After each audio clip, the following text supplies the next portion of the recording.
معاملہ میں اور کراچی میں جو سرکس اور جو پاکستان کے بیانیے کو اور پاکستان کو اور کشمیر کو خصوصاً جس طرح ان 11 پارٹیوں میں سے ان پارٹیوں نے جو کہ اقتدار کے مزے لوٹنے کے بعد جو کیا وہ آج میں قوم کے سامنے رکھوں گا. سب سے پہلے میں تعارف کراتا چلوں ڈاکٹر ولید رسول صاحب.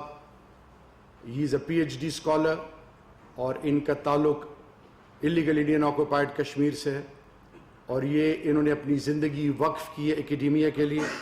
ان کے ساتھ میرے ساتھ لیفٹ پہ بیٹھی ہیں advocate Nabila Irshad chairperson Jammu and Kashmir Democratic party. پھر میرے ساتھ سید مجاہد گیلانی صاحب جو آسیہ اندرابی صاحبہ جو کہ پرزنر آف کانشیس 12 سال سے قید و بند کی صحبتیں اور ان کے ہسبینڈ فتو صاحب 28 سال سے قید کاٹ رہے ہیں اور وہ پی ایچ ڈی اسکالرز ہیں تو ان کے گھر سے ان کا تعلق ہے. تو آج پوری قوم کو میں جو بتانا چاہ رہا ہوں کشمیر اور کشمیر سے جو کمٹمنٹ ہے پاکستان کی اور پاکستان کے اکراس دا بارڈر جتنے طبقہ فکر کے لوگ ہیں اس کے حوالے سے جو ان نام نہاد پارٹیوں نے اور کل فضل الرحمان صاحب نے جو کشمیر کا سوداگر کے حوالے سے جو بات کی تو میں آج کچھ فیکٹس قوم کے سامنے رکھنا چاہ رہا ہوں اور ان فیکٹس پہ آج قوم خود ڈیسائیڈ کرے. 10 سالوں میں 5 سال زرداری صاحب کی حکومت اور پھر 5 سال میاں نواز شریف اور شاید خاقان عباسی صاحب نون کی حکومت میں اماؤنٹ جو ایلوکیٹ کی گئی وہ 473.510 ملین تقریباً 47 کروڑ روپے. یوٹیلائزڈ اماؤنٹ جو استعمال کی گئی 462.341 ملین تقریباً 46 کروڑ روپے. ٹریول اینڈ ٹرانسپورٹ 2.3 کروڑ روپے. گفٹس اینڈ انٹرٹینمنٹ یہ تقریباً 35 لاکھ.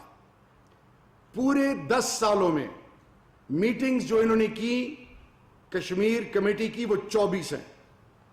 پورے ان 10 سالوں میں 62 پریس ریلیز جاری کیے ہر 2 ماہ میں ایک. 67 لاکھ روپے کا ایک پریس ریلیز سمجھے قوم کو پڑا. اب مولانا فضل الرحمان صاحب کو جب یہ ذمہ داری دی گئی اور خاص کر نون کی حکومت میں پیپلز پارٹی کی حکومت میں تو 2013 سے 18 تک کشمیر کے لیے انٹرنیشنل فورمز پہ لوکل فورمز پہ کہیں پہ بھی مولانا صاحب نے کوئی رول ادا نہیں کیا. اور اس کی ایک مثال دوں کہ ایک دفعہ یورپ میں لابینگ کے لیے جب اپرچونٹی آئی تو انہوں نے ضیاء الحق صاحب کے برخوردار کو اعجاز الحق صاحب کو انہوں نے اس کمیٹی کو ہیڈ کیا اور وہ خود اس میں شامل نہیں ہوئے. پھر برہان وانی شہید کے حوالے سے جب ایک قرارداد دینی تھی اس میں بھی مولانا صاحب کہیں نظر نہیں آئے اور یہ ذمہ داری بھی اعجاز الحق صاحب کو دی گئی. اس کے علاوہ یو این جی اے کسی فورم پہ فضل الرحمان صاحب نے کشمیر کے حوالے سے اور تو چھوڑے کہ 35A اور 370 جب ہندوستان کے آئین سے ابروگیٹ کیا گیا اس سے پہلے پاکستان کے اندر Kashmiri diaspora academia think tanks نے ان کو کہا کہ 370 ہندوستان ایبروگیٹ کرنے جا رہا ہے تو مولانا صاحب کی الفاظ تھے اور گواہ میرے ساتھ بیٹھے ہیں کہ 370 کیا چیز ہے. پھر 5 سالوں میں پیپلز پارٹی کی حکومت میں میمو گیٹ تو سامنے آیا لیکن کشمیر کاز کے حوالے سے اور قوم کو آج بھی یاد ہوگا ممبئی اٹیکس کے حوالے سے کہ تب کے زرداری صاحب نے کیا کہا تھا کہ ہم DGISI کو ہندوستان بھیج دیتے ہیں اور پھر اجمل قصاب، یہ تمام چیزیں قوم بھولی نہیں ہے. اجمل قصاب کے حوالے سے گجرانوالہ میں پرچہ کٹنا اور وہ تمام چیزیں. اور پھر ماضی میں نہیں جانا چاہوں گا، اب آؤں گا مسلم لیگ نون کی حکومت میں. مسلم لیگ نون کی حکومت میں نواز شریف صاحب 4 سال خود وزیر خارجہ رہے. اور حیرانگی والی بات یہ کہ یہ دونوں پارٹیاں انہوں نے مولانا صاحب پہ ہی کیوں اکتفا کیا. پہلے 5 سال کا یہ رزلٹ، اگلے 5 سال میں کیا کچھ نہیں ہوا. کسی ایک پلیٹ فارم پہ مولانا صاحب نے کشمیر کاز کے حوالے سے بات کی ہو. یعنی مودی کو سب سے پہلے ڈیفینڈ کرنے کے لیے ہندوستان میں جو سکول آف تھاٹ آیا، اس سکول آف تھاٹ کو کسی حوالے سے انگیج کرنا، حریت کو انگیج کرنا. اور پھر سب سے بڑھ کر یہ کہ کلبھوشن کے بارے میں کوئی ایک لفظ، وہ کیا وجہ تھی کہ انٹرنیشنل کورٹ میں ہندوستان جو کچھ پیش کر رہا تھا اس کے لیے نون کی حکومت اور ان کی تمام چیزیں. اور پھر لب کشائی تو دور کی بات مولانا فضل الرحمان صاحب کی کہ وہ کلبھوشن کو انہوں نے کسی بھی لیول پر، اب جب 370 اور 35A 5 اگست یعنی 435-36 دن ہو گئے ہیں ان کی یہ خاموشی آج سوالات جنم لے رہی ہے کہ یہ اتنی خاموشی کیوں ہے. 35A اور 370 یعنی وہاں پہ سٹیزنشپ امینڈمنٹ ایکٹ، وہاں پہ گھر واپسی آؤ پروگرام، وہاں پہ UPA لا، وہاں پہ ڈومیسائل لا، وہ ہندوستان نے تمام انیشیٹیوز جو کہ وہاں پہ تمام مائنورٹیز خصوصاً مسلمان اور بالخصوص انلیگل انڈین آکوپائیڈ میں 80 لاکھ مسلمانوں کا جینا حرام کیا ہوا ہے. وہاں پہ جو بیٹیوں کی عصمتوں کے جنازے نکل رہے ہیں، وہاں پہ جو کانسنٹریشن کیمپس ہیں، وہاں پہ جو ان کے بنیادی حقوق ان سے چھین لیے گئے، تو کیا ان کا یہ حق نہیں بنتا تھا کہ اپنے زبان سے گجرانوالہ میں اور پھر کراچی میں ایک لفظ نکالتے؟ پرائم منسٹر صاحب نے ان 2 سالوں میں جب یہ الحمدللہ اپنے آپ کو اناؤنس کیا کہ میں ایمبیسڈر ہوں فار کشمیر کاز، 3 دفعہ سیکیورٹی کاؤنسل میں، پھر انٹرنیشنل بیانیہ، وہ فاشسٹ مودی فاشسٹ کو ایکسپوز کرنا، چاہے وہ نیو یارک ٹائمز ہو، چاہے وہ واشنگٹن پوسٹ ہو، چاہے وہ دنیا کے جتنے ایوان ہو، ان میں یہ ڈیبیٹ سٹارٹ کرنا. پھر UN خاص کر ہیومن رائٹس کمیٹی نے 2018-19 اور 19-20 میں ان کا جو ہندوستان کے حوالے سے دنیا کا گلوبل پرسپیکٹیو اور اپروچ بدل گئی، اس میں لیڈنگ رول پرائم منسٹر نے ادا کیا. 2019 میں 5 اگست کے بعد جب پرائم منسٹر نے UNGA کی سپیچ کی، جب مومنٹم گین کرنا تھا تحریک انصاف اور پاکستان نے کشمیر کاز کے حوالے سے، تو دھرنا کس نے نکالا؟ اور دھرنے میں محرکات کیا تھے؟ آج قوم سے کوئی چیز ڈھکی چھپی نہیں ہے. پھر جب UNGA 2020 میں پرائم منسٹر سپیچ کر رہے تھے، اس سے پہلے APC آل پارٹیز کانفرنس ہوئی، 26 نکات، ان 26 نکات میں وے فارورڈ نہیں بتایا گیا. پھر جس طرح کوئی نیشنل سیکیورٹی کے حوالے سے جب نواز شریف نے جو کچھ کہا گجرانوالے کے جلسے میں، تو مولانا صاحب اور یہ باقی پارٹیاں خاموش کیوں رہیں؟ پاکستان کا جو آج موقف ہے، جو پوری دنیا کے سامنے نیشنل سیکیورٹی اور پھر نیشنل انٹرسٹ، قومی مفادات، ان پہ کوئی قوم کمپرومائز نہیں کرتی.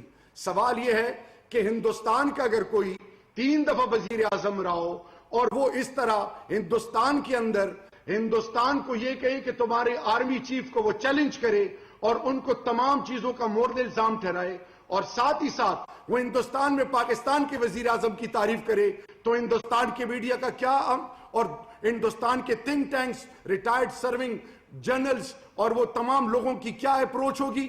یہ جو کشمیر، مقبوضہ کشمیر میں آج بھی مائیں، آج بھی جتنی بیوائیں ہیں، جتنے بزرگ ہیں، جتنے جوان ہیں، اپنے شہیدوں کے جسموں کو پاکستانی پرچم میں کیوں دفنانا پسند کرتے ہیں؟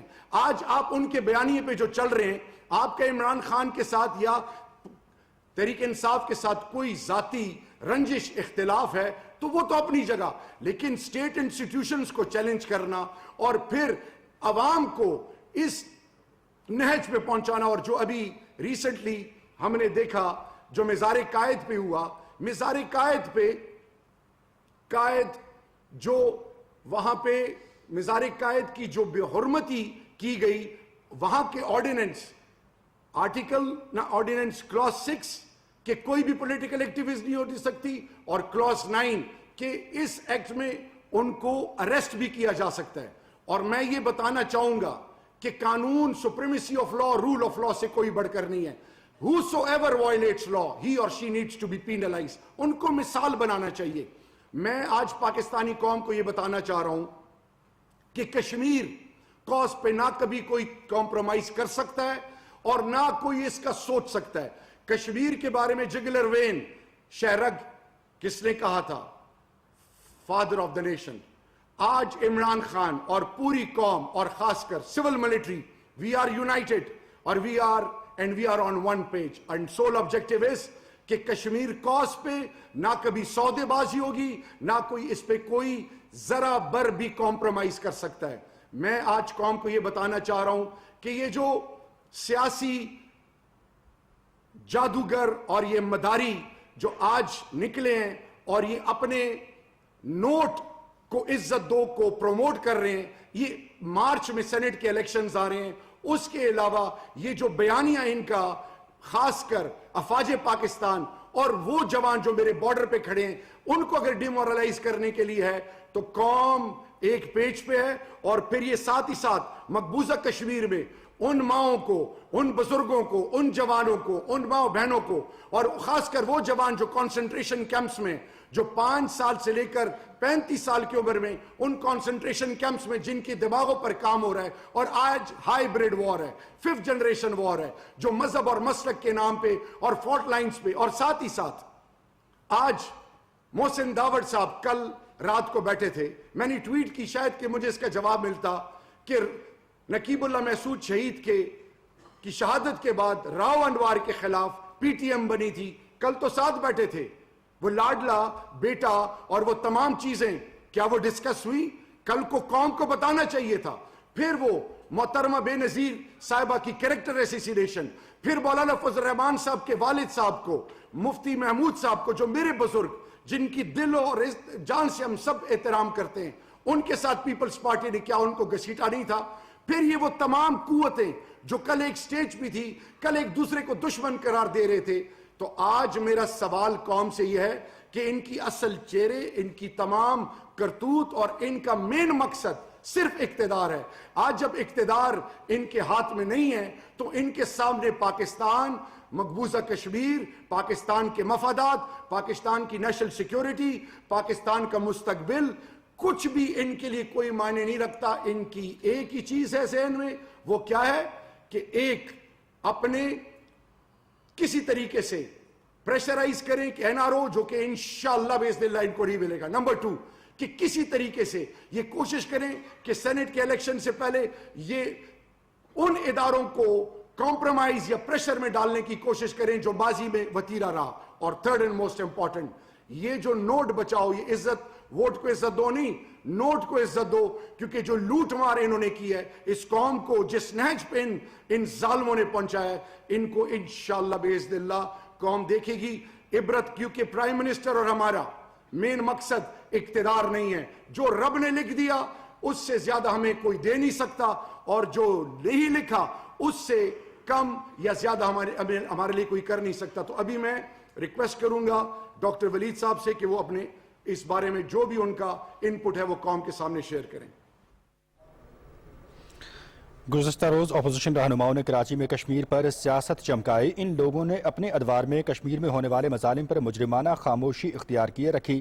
کشمیر کاز کے لیے پاکستان کی حکومت, عوام اور اداروں کا عزم کبھی متزلزل نہیں ہوا. اپوزیشن رہنماؤں کا مقصد صرف اقتدار کا حصول ہے. ان کے لیے پاکستان کے مفادات, استحکام اور ترقی کے کوئی معنی نہیں. ووٹ کی عزت کے لیے نہیں, نوٹ کی عزت اور نوٹ بچانے کے لیے اپوزیشن یہ سب کر رہی ہے. چیئرمین کشمیر کمیٹی شہریار آفریدی اسلام آباد میں نیوز کانفرنس کر رہے تھے. پی ٹی وی نیوز سے یہ تھی تازہ ترین.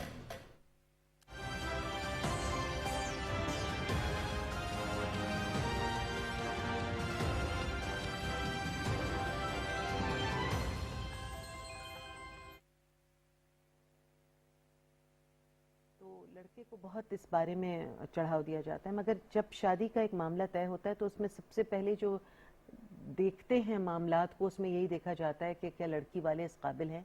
کہ غریب تو یہ دیکھتا ہے کہ کوئی موٹر سائیکل مل جائے، ہمیں ایک گھر میں فریج آ جائے، واشنگ مشین آ جائے. یہ چھوٹی چھوٹی چیزیں کتنے دن آپ کا ساتھ دیں گی جی؟ یہ معمولی باتیں ایک آپ کو ایک بہترین خاتون اگر زندگی میں آتی ہے.